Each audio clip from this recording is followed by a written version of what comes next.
आज मैं लेकर आई हूं फिर से आपके लिए एक नया सवाल जो कि आया हुआ है 2020 कोविड री नीट पेपर में। ये बेहद इंपॉर्टेंट सवाल है। ये सवाल चैप्टर मिनरल न्यूट्रिशन से है। तो सवाल कुछ इस प्रकार है कि in glycine max the product of biological nitrogen fixation which is ammonia is transported from the root nodules to the other parts as. तो सबसे पहले ऑप्शंस पे जाने से पहले ग्लाइसिन मैक्स मतलब हम किस प्लांट की बात कर रहे हैं बेटा? ग्लाइसिन मैक्स मतलब हम सोयाबीन की बात कर रहे हैं। देख लो, अभी ये हार्डली 2 साल पहले ये सवाल आया है। ये सवाल बहुत ज़रूरी है। अगर पता है वेल एंड गुड, जिन बच्चों को इसके बारे में आइडिया नहीं है तो प्लीज़ यहाँ पर ध्यान से सुनिए। सोयाबीन में बेटा ग्लाइसिन मैक्स में excess of ammonium ion is transported in the form of ureides. किस फॉर्म में ट्रांसपोर्ट करते हैं?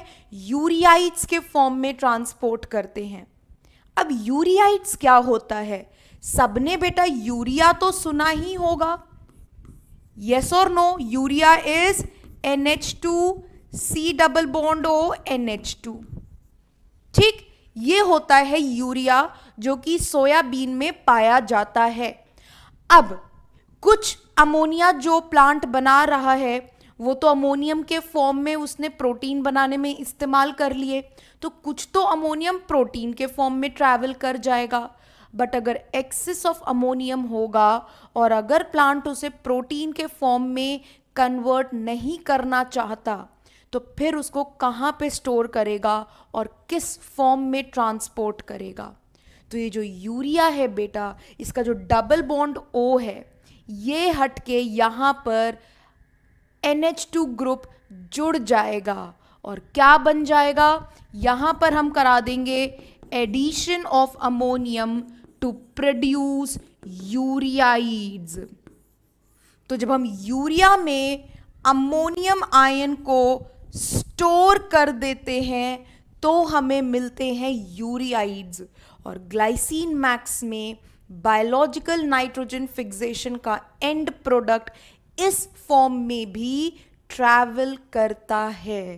तो इस हिसाब से इस सवाल का आंसर हो जाएगा 3।